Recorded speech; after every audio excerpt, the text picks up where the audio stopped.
দুটি overload truck আটক করে স্থানীয় যুবকেরা, কিন্তু কিছুক্ষণের মধ্যেই ট্রাক দুটো ছেড়ে দেয় পুলিশ। কোনো তদন্ত না করেই ট্রাক দুটি ছেড়ে দেয় পুলিশ। কিভাবে নিয়ম ভেঙে এতদূর চলে এলো ট্রাকগুলো? শিলচর কালাইন সড়কের গুরুত্বপূর্ণ হারাং সেতু ভেঙে পড়ার পর গোটা বরাক উপত্যকায় ছড়িয়েছে চাঞ্চল্য। স্থানীয়দের তৎপরতায় আটক করা হয়েছিল দুটি ওভারলোড ট্রাক, কিন্তু রহস্যজনকভাবে ট্রাক দুটি ছেড়ে দিয়েছে পুলিশ। এ নিয়ে নানা অস্বস্তিকর প্রশ্নের মুখে পুলিশ এবং প্রশাসন। পুলিশ কেন ট্রাক দুটি ছেড়ে দিল তা নিয়ে তোলপাড় এলাকা। পুলিশের ভূমিকায় উত্তেজিত হয়ে ওঠেন এলাকার বাসিন্দারা।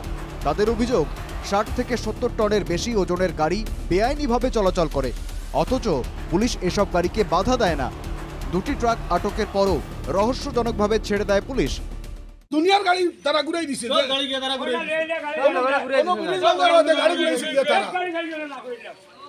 দুই গাড়ি অনুপমান টাকা ওপেন ঘুরাইতো বাকি ওন গেছে কি তো সব ঘুরে গেছে না না অন্তরাল গাড়ি আসলো ওটা ঘুরিয়ে দিছে এখন এখান ঘুরাইবা দরকার আছে দিনের বেলা গাড়ি বন্ধ থাকে আর 10টা পরে আর 1200 টাকা আইলো ওটারে কুদাই এটা কত টন লোড হইব এটা দিয়ে কত টন মাফিয়া দেব 70 টন হইব 60 টন উঠবে 60 টন গাড়িও বন্ধ 60। উত্তেজিত স্থানীয় বাসিন্দারা বলেন, শিলচরে যাওয়ার প্রয়োজন, অথচ যেতে পারছেন না। তাদের অভিযোগ, টাকা নিয়ে ভারী যানবাহনকে যেতে দেয় পুলিশ, অথচ সাধারণ মানুষকে যেতে দেওয়া হয় না।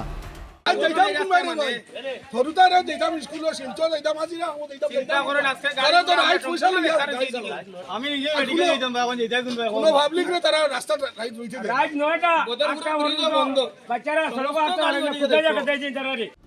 হারাং সেতু ভেঙে পড়ার ঘটনার পরেও প্রশাসনের এই নির্লিপ্ত আচরণে ক্ষুব্ধ বরাকবাসী। তারা দাবি তুলছেন, সত্য উদ্ঘাটনের জন্য সুষ্ঠু ও নিরপেক্ষ তদন্ত হোক এবং দোষীদের বিরুদ্ধে কড়া ব্যবস্থা নেওয়া হোক। কাটিগড়া থেকে প্রদীপ্ত পুরকায়েস্তের রিপোর্ট, NKTV বাংলা।